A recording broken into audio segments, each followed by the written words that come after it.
Microphone check, microphone check. Okay, I don't even know if you guys can hear me through this microphone. I got it on Amazon. It was like 10 bucks. My voice is harsh. I've been communicating a lot. I've been working a lot. So if I sound bad and it's loud in my place, this is life. This is real life. I got laundry going on. There's dishes in the sink. There's a million things that I need to finish and do. How is your mind? How is your heart? How are you?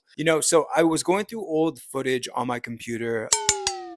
Periodically, I'll record a video, like a mental verbal purge of my thoughts, my ideas, my emotions, my feelings, just little nuanced things that I think about. And so today I was going through the videos and it was never going to go anywhere, right? These are just like journal sessions, verbal journal sessions that I like to document just to reflect on where I was. And so I have a point of reference, right? Because I always know that I'm constantly and consistently in expansion and ascension. So I'm always striving to be better than I was yesterday. What I was feeling then, opposed to what I'm feeling now, there's a huge gap, because what I was feeling then, I was in this state of flow, in this state of bliss. I had proof for the first time that everything that I think and thought and believed to be true actually manifested itself into reality. The place that I'm in right now, this place, I didn't have it last year. And so in February, I lived here for I think a month at the time. I just remember thinking like, whoa, I didn't live in Calabasas, but I wanted to live in Calabasas. And now I live in Calabasas. And not only do I live in Calabasas, the circumstances in which I found myself was very unique.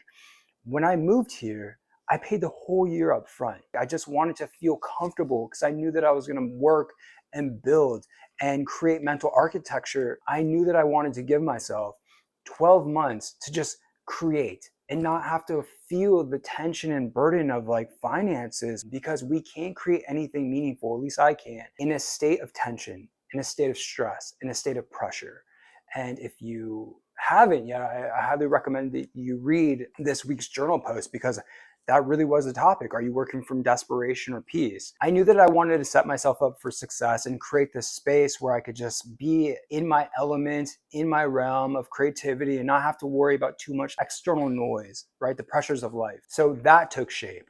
I believed that I would be in Calabasas, and I believed that I would be in Calabasas under circumstances and situations that felt really good, really peaceful, really blissful for me. And all of these beautiful realms and elements that led me to this place of just feeling so optimistic and grateful and in alignment with my true divine path. And so that was number one. I remember being just so blissed out about that. And the second thing was I got my dream car. I won't bore you with the backstory, but it took me like 3 months to finally find my dream car after having the finances to do so. And the same thing with this place. This place took forever to find because I just wanted it to be the right place. I wanted it to feel good. I wanted it to feel right. I wanted it to feel like home. I actually opted for the smallest space, but with the biggest feeling, right? Like it felt really good to be in here. And the first time I walked in, I was like, oh yeah, that's it. And so same thing happened with my car. My car started out as a picture that I had on my vision board for 2 years. And I remember working out of my small little workspace and every day just looking at that car, from the color to the trim to the logos and the headrest, everything about the car that I drive and own now, it was in a picture on my vision board first. And I stared and I looked at that thing for 2 years. I just remember before having this place, before having the money, before having the car, I already lived my life like it was true. I already lived my life like I owned it. I already lived my life like I had it. Even when I was broke, I felt successful. Even when there was no money in my pocket, I felt like I had a bunch. It started in my mind with a vision, an idea, a goal. But then that goal, that vision, that idea transformed inside of me. It changed the way that I felt. It literally changed my chemistry, because those feelings and sensations that I knew that I would get once I received them, I didn't wait to receive them to then get the emotion.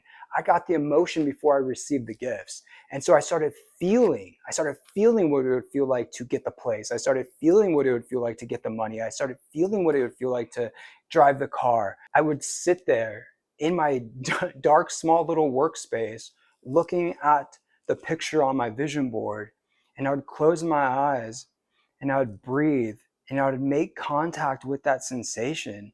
I remember feeling what it would feel like to have the wind blowing on me and to smell the salt in the air and to steer down the canyon, and what it would feel like to park at the beach looking through my windshield at the ocean, the place that makes me the happiest. What would that sensation feel like? And I just remember I kept getting so familiar with it. I mean, I could smell the salt, I could taste it, I could feel the wind, I could hear the music, I could hear the noises, I could hear the ocean, I could feel what it would feel like when my tires would go over the gravel and kind of just hitting and kissing the sand. I experienced it all. I remember getting in my car, I'm like, okay, like now I want to bring that vision that I had of driving to Malibu. I want to merge it with my reality to see if there's a difference.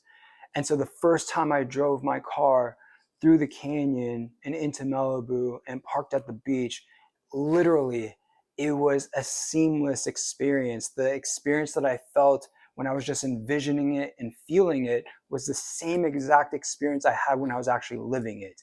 So, to make a very long story somewhat short, I'm just going to say this. Today, as I record this, 5 months after recording that initial sensation that I was feeling, I'm not in that space. I'm not in that space of bliss. In fact, I actually forgot, and this is why life is so funny, because like the more we learn, the more we forget, right? I actually forgot to envision myself in those spaces. I actually forgot what it feels like to really fully immerse myself into those sensations and to feel what it feels like to have it before I have it. As I sit here right now recording this, my life isn't in that bliss. My life isn't in that flow state. In fact, life right now, truth be told, feels quite heavy. I have new financial responsibilities. I have new goals and missions and agendas that are so much bigger than they were even 5 months ago. I mean, even mental architecture, this thing was just an idea and concept. And it was just a vision I had in my mind and in my heart for 2 years. And then finally, a month and a half ago, I think, I finally brought it to life. I was like, okay, stop being scared, stop being frightened. Danny, you're here in this space. You created this space. You set yourself up for creative success, right? You alleviated the stress of rent and things like that. And you have so many things that you didn't have before you were creating this project. It's time to build. What are you doing? I had to get through my own barriers. Like, that's how crazy our internal world is. Even though we can have an abundance of things, there's still noise. There's still the self-sabotager and the self-destructor that makes you feel or believe that like it's not the right time. Or for me right now, right, my biggest hurdle was I don't like the way I look on camera. Anyone who knows me knows that being in front of the camera is not where I feel comfortable. It's not where I feel safe. In fact, it's the thing that terrifies me the most. And that is why when I decided to finally launch this labor of love, this mission and this pursuit of purpose, which is mental architecture, I first worked within the realm of safety, because if I just threw myself into the lion's den, I knew I would never do it, right? If I was like, okay, I'm starting mental architecture, it's going to start and launch as a YouTube channel and then coaching and all that, right? All the things that I knew that it was eventually going to be. If I started from that place, I think I would have scared myself so much that I would have talked myself out of even initiating the initial steps, right? I would have never walked forward with any sort of momentum because I would have made myself paralyzed by fear, because that is me trying to take on too much and I just wasn't ready yet. I knew that I had to work within the framework of what felt comfortable first. I was like, okay, how can I use what I have right now to just launch this thing and not really work too much in the realm of fear, maybe a little bit, but not too much where it paralyzes me. And so mental architecture started as me just writing journal pages and giving free tools and sharing my experiences through written word. And there, that felt really safe for me. And I knew eventually I was going to build up the endurance and the momentum to stretch myself beyond that and go into the places that are uncomfortable, the places that I've feared for years. The reason why I've never made a YouTube channel, even though I've always wanted to, is because I've always talked myself out of it. I've always talked myself out of doing the thing that I know that I want to do, but also the thing that terrifies me the most. Because I thought, okay, if I do this, I'm setting myself up for ridicule. I'm setting myself up for people to make fun of me or reject me or not accept me or judge me. And through a lot of introspection and a lot of work on self, little by little, I have started dismantling that belief system. Because you guys, the one thing that I will say, and I know this to be true, and I also know it to be one of the hardest things to actually believe, is that everything that you think people are going to judge you on, that's just you judging self. And from my experience, everything that I think people are going to just tear me apart over, they don't even notice it. They don't notice my flaws the way that I notice my flaws, because I live with my flaws. I've lived with my flaws my entire life. And these things that were insecurities, they've been mine since for as long as I can remember. And to other people, they're so busy living their own life that they don't pay attention that closely to you.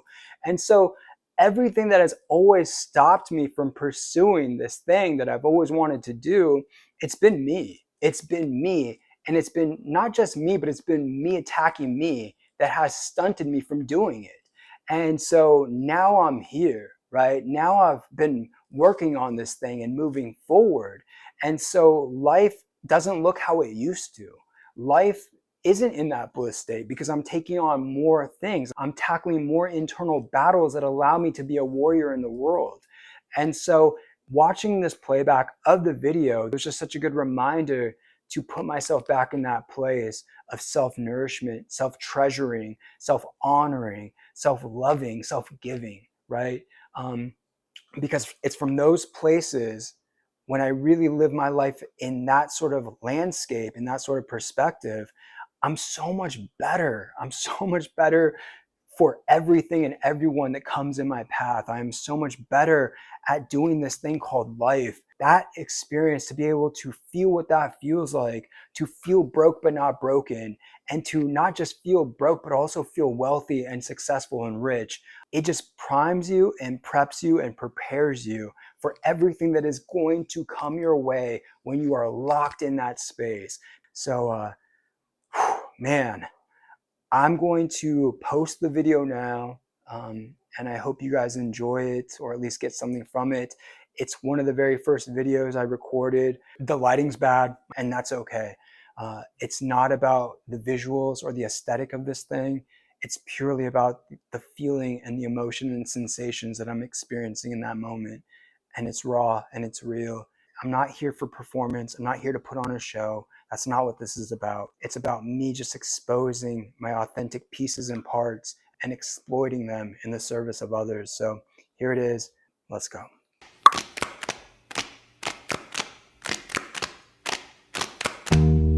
Man, we just have a lot to catch up on. We have a lot to talk about.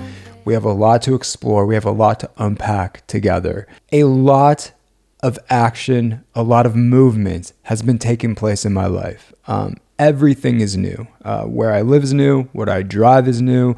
How I'm thinking is new. What I'm feeling is new. What I'm creating is new. What I'm bringing into the world, it didn't exist before. So I worked really hard to restructure, reformat, and rebuild myself from the inside out. And I've shared this many times, and I just want to touch on this really quickly because I'm just trying to confirm and affirm that this is possible. It isn't some far-fetched idea or concept that will never come true or manifest into reality. This is real. You guys, I radically shifted and changed myself and rebuilt myself inside out rather than outside in, because outside in was my very first experience of success, right? I did photography, achieved certain levels, got certain notoriety, produced a certain level of income, which also produced a certain level of influence. But I was broke and bankrupt internally. And so I worked really hard. I unplugged from that life. I untethered myself to that identity, that experience. I shifted things opposite, right? I tried something different because I knew that way of life just wasn't working. It wasn't feeling fulfilling. And I knew I had to do something differently because I was on the ledge, hypothetically and emotionally. And I don't know if I've really shared that before. Yeah, we'll talk about that eventually. So 5 years, I'm putting in all this internal work. I'm being extremely inquisitive. I'm doing a ton of self-reflecting. I'm learning every day, just consistently learning why I am how I am and how I can do things differently to produce a certain or different type of experience that I wanted to have. I wanted to finally feel happy. Like, if I really think about it, I wanted to just finally know what it feels like to wake up and say, I'm happy for no reason at all. I'm just happy because I'm here. I'm happy because I'm alive. I'm happy because I'm me. That just seemed like such a far-fetched idea in the way that I can conceive what I thought was real, what I thought was possible, right? And so I put everything that I had, all of my attention, time, effort, all of my actions, all of my discipline, I put it into 5 years of steady work, trying to figure out my own stuff, trying to figure out my own mess. And fast forward, I started feeling this sensation like it's coming together. Internally, I'm feeling whole. Internally, I'm feeling rich. Internally, I'm feeling like a success. But my outside world, I didn't have much, man. Like, there wasn't much money. There wasn't a lot of stuff. There wasn't a lot of material in my life. There wasn't a lot of luxuries. Through losing everything, I've had to learn how to become financially responsible. I've had to learn how to be financially creative, right? How can I get what I want at the price that I want? And before, I didn't know how to do that. So anyway, I started feeling rich inside, and I kept believing if I just stay the course, if I stay disciplined, if I don't lose sight of my mission, of the goal, I know if I just live a good life and try to be a great man and try to do great things, and if I try to be helpful, and if I try to put others before me, and if I try to be generous, if I try to give more than I receive, life is going to bless me. God's going to bless me. I know it. I feel it. I have chills because it's a full body yes. Like, everything in me knows that that is my truth, which brings us to today, where my life is very much incongruency. You know, my two worlds have like meshed and molded together so seamlessly and so beautifully and so meticulously and so in synchronicity. It's almost astonishing of like how much has happened in such a short period of time, because I never gave up. I haven't stopped believing, and I haven't stopped leaning in fully and living like this is already my truth.